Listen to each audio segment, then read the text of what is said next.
We're good to go? Okay. Oh, okay, you. I can hear it. Yeah, perfect. All right. Well, hi, everybody. It's really nice to be here in person.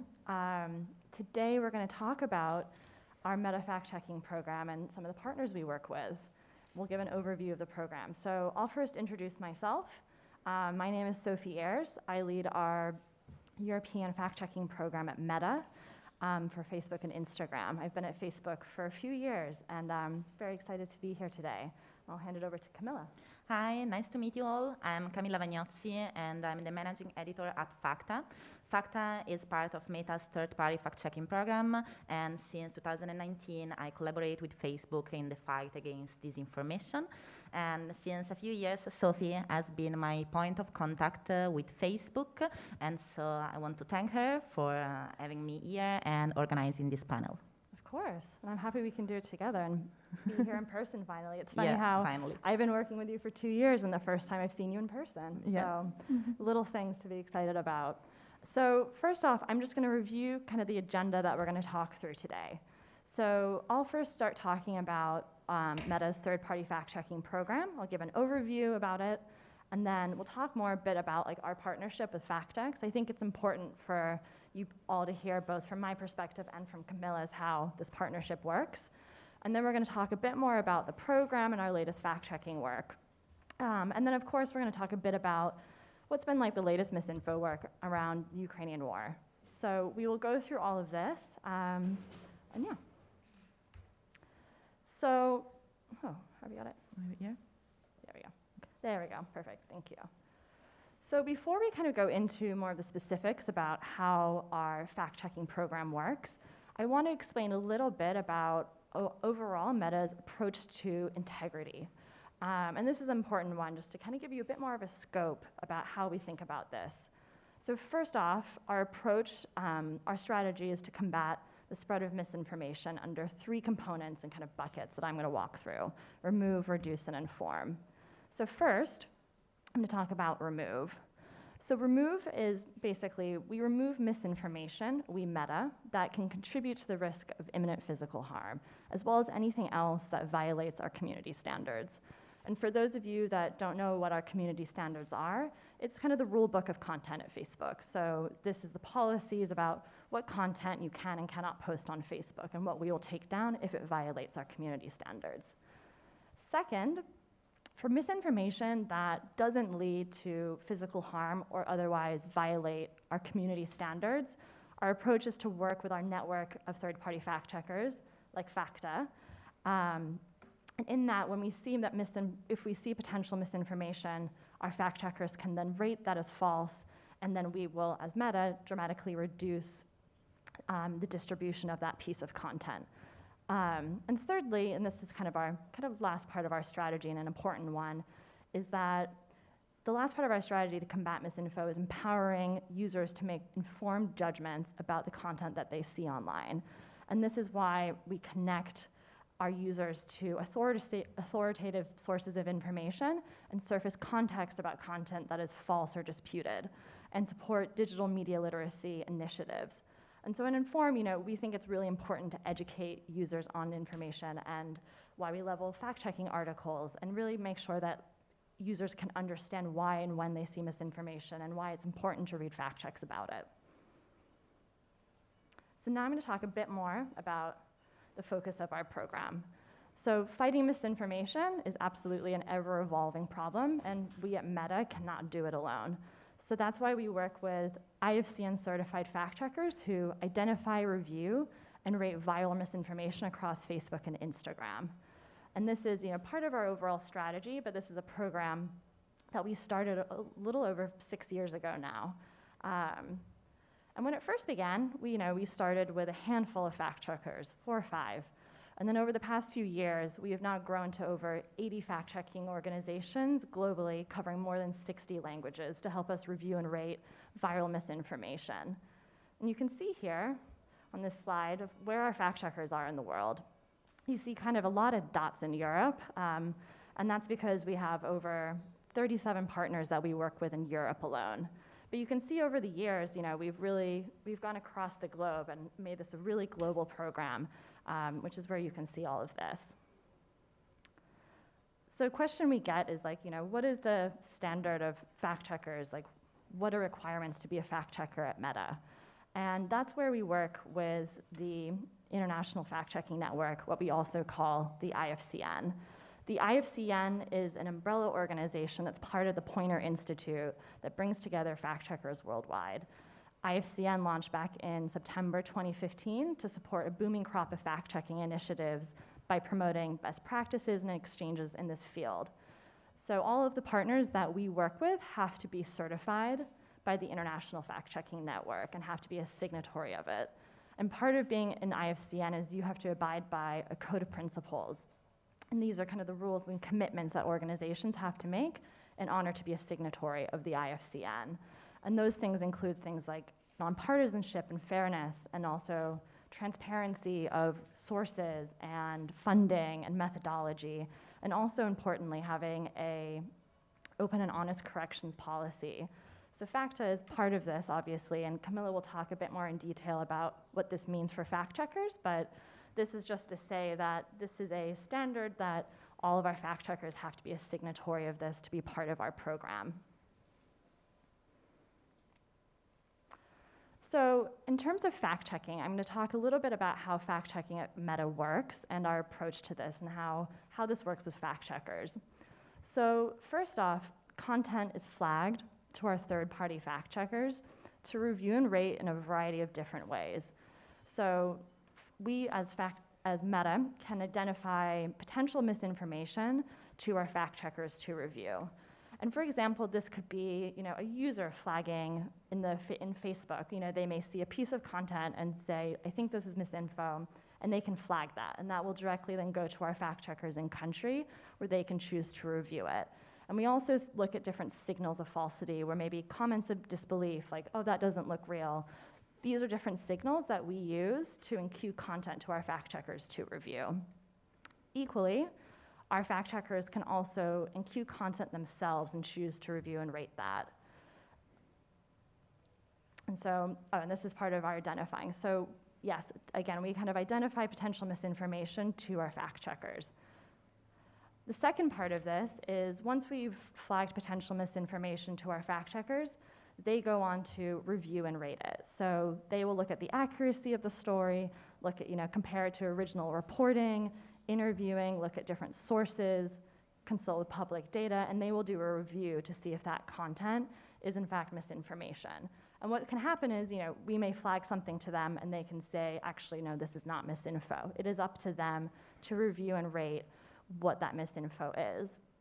So once a fact checker has done a review, and if they choose to rate a piece of content, then that's the next part of this and how we act. So if a FACTA, for example, says, yes, this content is false, and they write a fact check article about it, we as Meta, and this is an important part, we as Meta will then put a label on that piece of content on the newsfeed, and that will decrease the distribution of that content. And so from there giving a rating, we then take action by putting a label on this piece of content across the newsfeed. And you can see this here, like what this looks like live. For example, here you'll see, we will demote that misinformation, we'll decrease the distribution of it across the newsfeed. And what we'll also do is we'll put a very clear label on a piece of content to make it clear to a user that this is false misinformation, and connect them with a fact check article that has been written by our fact checkers. So you can see that very clearly here of what that looks like live. And if, for example, you share a piece of content that has been fact checked by one of our fact checkers, before you try and share it, we're going to prompt you and say, hey, this piece of content has actually been fact checked. Why don't you read this fact check article? And then you can decide if you want to go and share it. And then from the publisher side, so let's say you get fact checked as a user or publisher, we will notify the users and publishers if their content has been fact checked. So anyone that is a page admin or a group admin will get a notification that says, hey, independent fact checkers have fact checked this piece of content. Here are the details of it. And we make that very clear to them. And we also, we do take action against repeat offenders. So if someone is continuing to post misinformation and not correct it or appeal it, down the line there'll be more penalties. So we will overall decrease the distribution of their page. Again, that is Meta that does that. And if they keep on posting misinformation, they can lose things like the rights to monetize. So now I'm going to pass it over to Camilla, who's going to talk more in detail about Facta, the organization, and how they partner with Meta. Thank you, Sophie. So, Facta, born in April 2020, and today is one of the main and more visible Italian debunking projects, and the initial focus on COVID-19 has gained strong credibility in the audience, both with short articles and in-depth investigations. Facta is now covering different topics apart from COVID-19 and is also joining national and international projects fighting the spread of disinformation. Facta is the sister project of Pagella Politica, the main Italian project dedicated to political fact-checking that was born in 2012. Both projects are owned by an Italian company named TFCF, and the TFCF has launched Facta as a project entirely dedicated to debunking, so non-political fact-checking.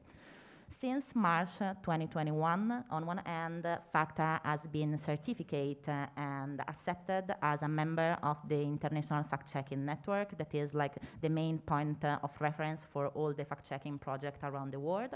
And on the other hand, in March 2021, Facta has also officially become an Italian newspaper. The focus of Facta has been, since its launch, debunking viral hoaxes and disinformation in general. TFCF partnership with Meta started back in 2012, and since 2020, Facta has been assigned to support all the activities of this partnership. Thanks to the third-party fact-checking program, we had the opportunity to learn how misinformation has spread in Italy and what we can do to better fight it.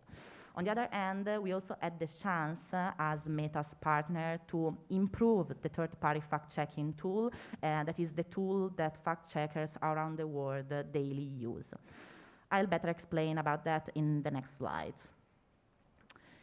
Here we actually, I summarized the main lessons we learned thanks to our partnership. Starting from the first one, we partially changed during the year the way we wrote articles because we better understand what our users and also our readers need from us. What I mean, we better understand which article structure is the best one in order to be clear and accurate, and our idea is that our readers need to remember what they read in our articles, so we actually have to help them with that, changing the structure and be sure that we will be helpful. We also gradually improve the use of links, images, and graphs. Why? Because all those elements are often essential in writing a fact-checking or debunking article that is clear and easy to read. We also are now able to pinpoint the information that is important for readers and users, and we do that structuring our article in a better way, respect of what we did before. We built our credibility covering different topics focused on impartiality, and let me say that impartiality is a key point for all different fact-checking and debunking articles. Last but not least, as I was said before, we had the chance to take part in the development of the third-party fact-checking program, giving suggestions and also experiencing the latest features of Facebook's tool. Some examples are the introduction of the missing content category inside the tool, or the possibility to choose between different labels. A key aspect of the collaboration between Facta and Meta is the independence and the editorial freedom. Facta's team, and as I am the editorial manager, I know what I'm saying, so Facta's team daily decides what content to rate and acts independently of Meta.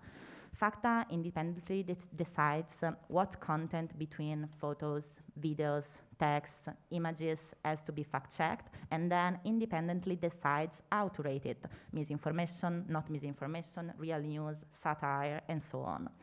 Facta, on the other hand, is also free to write articles about the spread of misinformation on Meta's platforms, so Facebook and Twitter.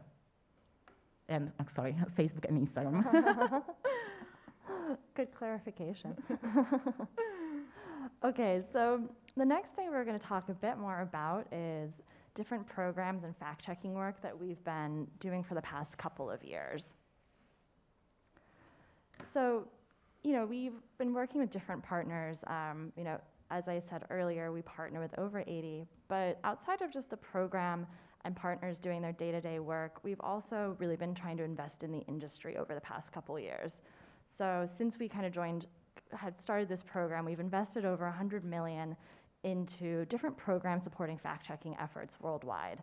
And these different things, these are a few different types of programs, and we're going to touch on a few, but some of those include different sponsorships and different fellowship programs and different grant programs. And as more specifically, the past couple of years have obviously been really about COVID misinformation, and especially when the pandemic hit, we were trying to think of different ways of how we could better support our fact checkers, and realize that there was definitely so many different skill sets needed to kind of build capacity in this type of fact checking. So one program that we started was a year-long health fellowship program with 10 different fact checking organizations worldwide. And this allowed fact checkers to then bring on a health fellow for a year to specifically work on health misinformation. And this is one that Facta was a part of. So Camilla's going to go into a little bit more detail about what that fellowship looked like that happened in 2020 and went into 2021. Yep. Yeah, thanks to the Health Fellowship, Facta had the opportunity to increase the focus on science disinformation, and we also were able to cover topics we lacked the knowledge to tackle before. The fellowship has been really essential during the highest waves of COVID-19 pandemic in Italy, and give us the chance to answer to our readers' questions with scientific articles and experts' opinion.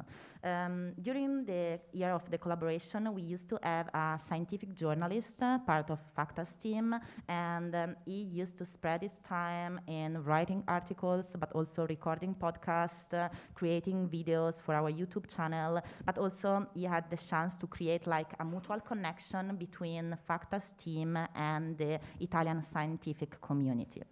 Here there are some examples of what we have done thanks to the Health Fellowship, and we realized many videos based on our fact-checking, scientific fact-checking or debunking article, and we used to publish those videos on Facta's YouTube channel, and they were really appreciated by our youngest audience. In January 2021, we launched a specific project focused on the correct use of scientific terms. We do that because we understand that some of our users didn't have like the correct idea of what each different term related to COVID-19 vaccines, the real meaning, and so we decided to create a specific glossary in order to be sure that people were be able to really understand what news and information about vaccines, the real meaning. Facta also launched like a weekly science quizzes on our social media platform, and was like a strategy to engage our follower in a casual but also useful way in order to covering scientific concepts. Last but not least, as we always said, since June 2021, Facta started a collaboration that is still going with a graphic creators called Rassegna Stampa per Bambini, and reaching a new young public and trying like to share our scientific article with our readers' whole families. This partnership has been and is still like an innovative way to spread to spread verified information among families and children and their parents. And the picture that you see is an example of an Instagram post where, as you see, there is something that is drawing, but also a text that can be read and clear in order to explain step by step what we discover and what we debunk. Perfect. Should I go to the next slide? So we've been talking quite a bit, obviously, about our program that covers Facebook and Instagram. Another program I'm going to briefly touch on is our collaboration on WhatsApp with fact checkers. Over the past couple of years, we've been developing what we call tip lines with different fact checkers on WhatsApp. And this basically works as users can text the WhatsApp tip lines, which Facta is on, and you can send things like, oh, I've seen, maybe you've seen a piece of content and you want to know if it's real or misinformation. You can send this to a Facta, and they will then debunk that content for you and send a fact-checking article back. And they'll also send you the latest information on misinfo and different articles that they've been writing. So this is not a pilot anymore, but a kind of a program that we've been doing for the past couple of years. And we have over 10 different fact-checkers in Europe that are utilizing tip lines now. So we thought it'd be good to kind of talk about this as like another element of some of the work that Facta is doing with us. So I'll hand it back over to you to kind of discuss specifically what you've been doing with it. Thank you, Sophie. Yep, from July 2021, Facta has a WhatsApp API service that is fully dedicated to debunking and fact-checking on the basis of readers' requests.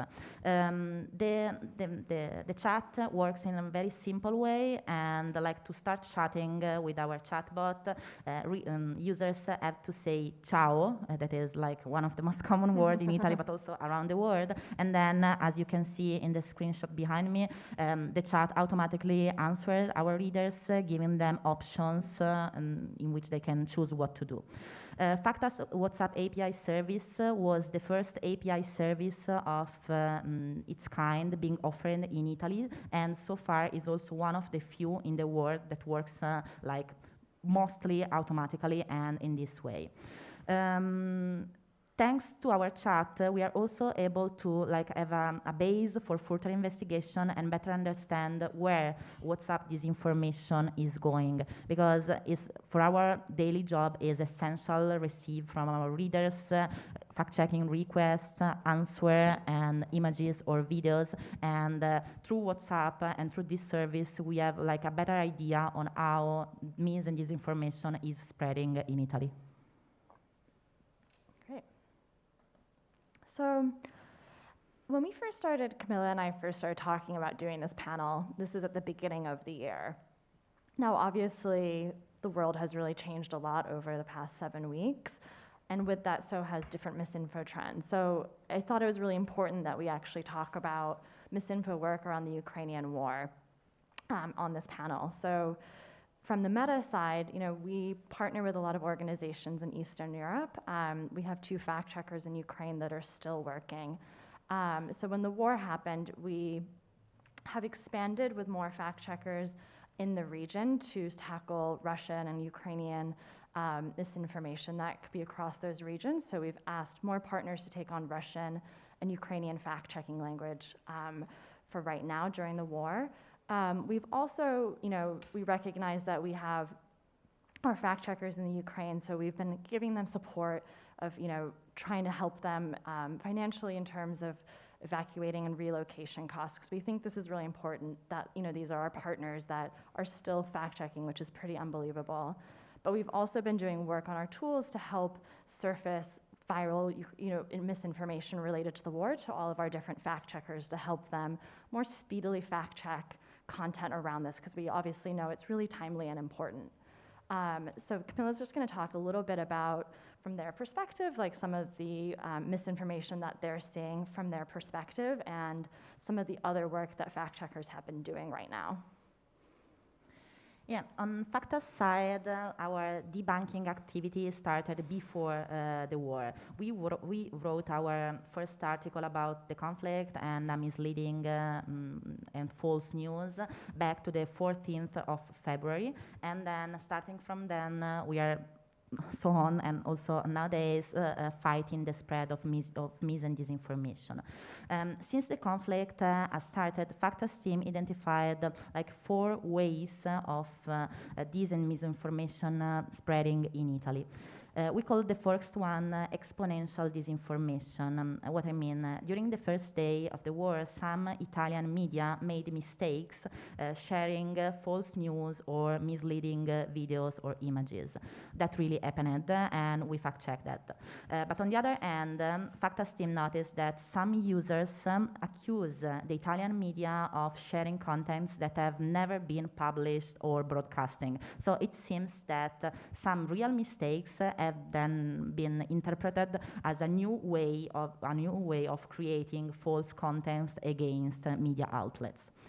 The second category, if we can say that, is fiction and video games. So not only in Italy, but also in other countries, lots of fiction or video game videos have been shared on social networks as an evidence of what was going on in Ukraine or during the Russian first days of invasion. Or all those videos were out of their context and they had nothing to do with the war. The other category is Russian propaganda. We noticed that the Russian propaganda and generally the approach that the Russian government was and is having with the war has been spread also in Italy. I'm talking about ideas, opinions, interpretation of what was going on and what is going on. We have no proof of any Russian infiltration on platforms. Last, decontextualized images. It's like a classic of online disinformation based on images or videos that are real, but that they are then used in a different context. We debunk images that were supposed to show what was going on in Ukraine, but instead they were part of other contexts, sometimes coming from other years or other countries. And my last slide is about a project called Ukraine Facts. Ukrainefacts.org. It's a website and a collaborative project of verified signatories of AFCN's Code of Principles. And the website has been developed by our Spanish colleague of Maldita and shows where disinformation about Ukraine's invasion has been debunked by AFCN signatories. It works, the website works in a very simple way. Users can click on the map and read the debunking disinformation in different countries and languages. Countries in red represent the amount of disinformation that has been debunked by national fact checker in each country. When users click on a piece of disinformation, countries in which the same hoax has circulated are highlighted in blue, and so you can discover if the same false news has been spread, for example, in Italy, in Spain, in Nigeria, and in China.